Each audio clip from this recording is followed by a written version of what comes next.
Mapagpalang araw sa ating lahat, mga hunters. Maraming salamat sa aking mga subscriber nga pala. Sa lahat-lahat kayo. Alam niyo na kung sino po kayo, mga subscribers ko. Boy at Beran, Mix Vlog. aka Skayano Hunter. Baka naman po pwede yung subscribe naman po sa aking munting channel. Tulong na nyo na rin po sa atin. At mayroon po tayong i-review na airgun. Ito, napagawa po sa akin to, pero wala pa tayong nabili na yung gamit, kaya i-review na lang muna natin hunter. So bagong lahat mga hunter, shout out muna tayo. Shout out sa ating lahat ng mga subscribers. Maraming pag-i-stay. Sana po huwag kayong magsawa na sumubir ko sa akin. Sa mga hindi ko po nakapag-subscribe, pag-subscribe naman po yung aking channel. Sa mga nakapadaan, maraming salamat din po sa mga silent viewers po dyan. Maraming salamat po. Shout out din nga po sa mga ating mga kaibigan, mga hunters. Muna po dito si Kauragon Hunter, Lipol. Sir, shout out sa'yo, ingat sa paghahunting. Saka si Mars Game. Sir, shout out sa'yo. Kala ko Ilocano ka, sir. Si sobrang magsasaka po, sir. Shout out sa'yo. Tuloy mo rin ginagawa mo, sir. Ganda nga ginawa mo. At kay Kabagis Hunter, sir, ganda namang pataka mo dahil mo nakukuha. Shout out sa'yo, sir. Shout out. Dito po kay kay Adapo Hunter, sir. Shout out sa'yo. Kay Kapotok Hunter, sir. Shout out sa'yo. Ex-Hunter PH, sir. Shout out din sa yung lahat, sa yung tatlo, sir. Dito po kay Gwynny Belen, sir. Shout out sa'yo. At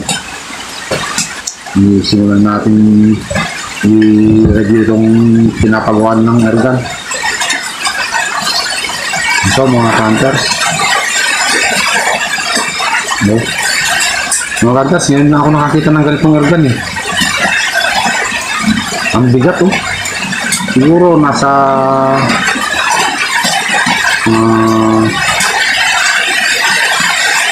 more than 4 to 5 kilos. Oh, bigat oh. Baka hindi lang. Ito talaga mabigat eh. Itong kahoy niya eh, hindi naman gano'ng mabigat to. Ito. Pinapagawa sa akin to mga hunter. Wala pa namang nabiling gamit nilalagay kasi sira ito. Okay. Tapos yung mga niya, yung balbulan niya dito, wala kung nabibili may-ari dito. Kaya re-review na lang muna natin. Nagtataka lang kasi ito, na-curious ako sa kanya, hunter, kasi hindi ako nakakita ng ganito eh. Ito yung mga barrel ng hunters oh. Hindi oh. Ito mga kakot, sinalay mo ng pantogoma kasi magalaw ito eh. Dali nabiyak kasi yung lock niya dito, yung parang humahawak na ganyan, yung dalawang humahawak na yung parang yung magalaw. Kaya tinalihan ko muna ng goma. Ito, tapos yun yung cantering barrel nyo, kapal kaya ang bigat.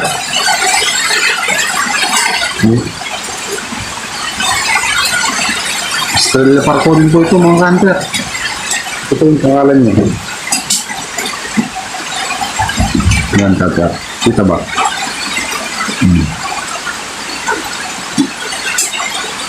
Ito yung kasulat pa nyo. Yan. Estrella Parco Caliber 22. Yan, serial number na yun mga hunters. Dito ko nakugulitos yung safety niya, Hunters. Baliktad, hindi paharap na ganyan. Palikod, ganyan, no? Oh, hindi nakakalabi. Pag paharap naman, no? Kakalabit, oh. Oh. Dito ba? Yan, oh. Pag palikod mo, oh. Hindi nakakalabit. Di ba ba mga Hunters, yung Estrella Parko na yung tatlo ang pandito nakalagay yung bombahan dito, tapos yung tangke, tapos yung barrel, maliit pa yung barrel dito, yung Estrella Parko na yung normal lang na nakikita natin, di ba? Eh, iba yun. Ito nailak pa po yung ano niya, oh, yung bolt niya, oh. Ito. Pag tumulak ng ganyan, nakalak yan. Di yan matras. Tapos pag inangat mo, yun. Nakalak siya. Ayun, Hunters ito. Tapos may magasin siya, Hunters. Ito. Ito yung lagi yung bala. Ayun. Ayun. Ayun. Dito yung parang kanya, lock niya. Hindi tutulak ng bala ito. Ayun. Tapos pag kinakasama itong mga Hunters, iba. Pagka ano mo yung kanya. Ayun. Yun. Tapos ito, pasilin nito yung Hunters. Lumabas, diba? Ayun. Tapos pag tulak mo yan, ayun. Mapasok siya. Ayun. Nakasana yan, Hunters. Ganda nga eh. Ayun. Hindi daw mag-ipon ng hangin, sinisingaw daw dito sa may barrel. So malamang kako sa may firing pin. Tapos sinubukan kong bombahan, eh illustrate pala naman pala itong kanya, yung trade niya dito sa may yung sa leather niya. Eh kaya hindi naman tayo makabili dahil umuulan. Hunters. I-review na lang muna natin. So, ang ganda, Hunters, eh. Okay. Gusto yung real-sight niya, ibang-iba pa, oh. Bakal din, ito din yung Hunters, bakal din nakatakip dito. Tapos ito, bakal din. Ito, parang nabalot ng bakal kung ano niya. So,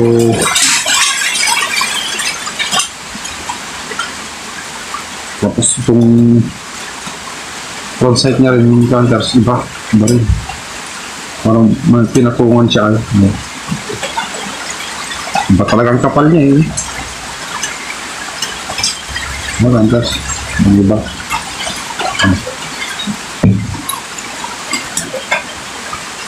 Ito natin talaga yung Hunters. Malakas Hunters. Bago. Hunters, bali gagawin pa lang natin ito siguro sa susunod na araw kasi wala pang nabibiling gamit ng may-ari. Alugar 22 daw ito eh. Pero yun talaga nakalagay dito eh kasi tatak niya, naka-engrave siya dito. Hunters dito. Naka-engrave siya dito. May side niya eh. Ito, naka-engrave siya dito, Hunters. Yan, dito naman. So, engrave yung mga pangalan niya. Meron naka-ukit. Hindi talaga, hindi ko masasabing ano to. Peke kasi naka-engrave eh. Ano. Ganda, Hunters. So, yun lang mga Hunters. I-update ko na lang kayo pag nagawa ko na. Ina na lang natin. Review lang natin kasi nagtataka ako. Nag-curious ako dito, Hunters. Nagtataka ibang-iba yung organ na yan. Pero, sana magawa natin, Hunters, para wala masabi yung kaibigan natin. Kasi saan niya ito, pinagawa lang. Sira daw eh. Pero alam natin ito. Simple naman yun. Yeah, Hunters. Siya nga pala, pahabol. Mga Ilocanong hunters, YouTubers, shout out sa lahat sa inyo. Mga Ilocano kita, mga padak ng Ilocano, kanak-kuma. Shout out niya yung apo. Manang, ading, kapsat, yung nyaman kita. Tawag kayo, kanya itong lumisa. Shout out kanya yung amin kita.